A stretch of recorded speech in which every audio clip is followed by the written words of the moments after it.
ఈరోజు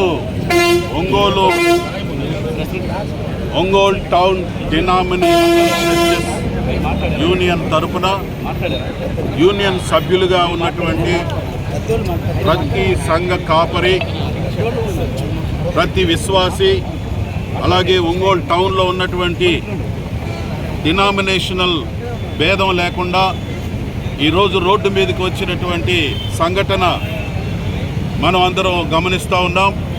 శాంతియుతంగానే ఎంతోమంది ఆవేశంగా ఉన్నప్పటికీ జరుగుతున్న పరిస్థితులను బట్టి శాంతియుతంగా మాకు సత్వర న్యాయం జరగాలని దైవ సేవకులందరూ కూడా రోడ్డు మీదకి రావటం జరిగింది. ఈరోజు మన ఆంధ్రప్రదేశే కాదు, భారతదేశంలో అన్ని రాష్ట్రాల్లో కూడా ఇదే పరిస్థితి ఏర్పడుతుంది. కారణం ఏంటి?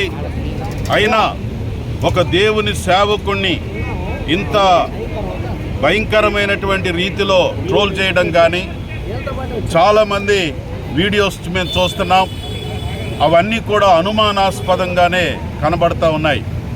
ఇప్పటికీ 300 వీడియోస్ వచ్చాయని చెప్తూ ఉన్నారు.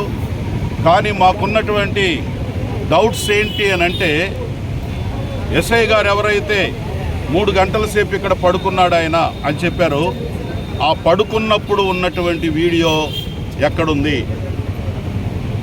ఆయన యొక్క GPS, ఆయన ఫోన్లో నుంచే అన్ని పేమెంట్స్ అన్నీ అవుతూ ఉన్నాయి. కానీ ఆ ఫోన్ ఎక్కడెక్కడికి వెళ్ళిందో ఆ GPS మాకు తెలియట్లేదు. సో ఇలాగ చాలా అనుమానాలతో కూడినటువంటి పరిస్థితులు ఉన్నాయి. కాబట్టి ప్రభుత్వం మీద మాకు పూర్తి నమ్మకం ఉంది. కాబట్టి ప్రభుత్వ అధికారులు, నాయకులు ఈ విషయంలో స్పందించి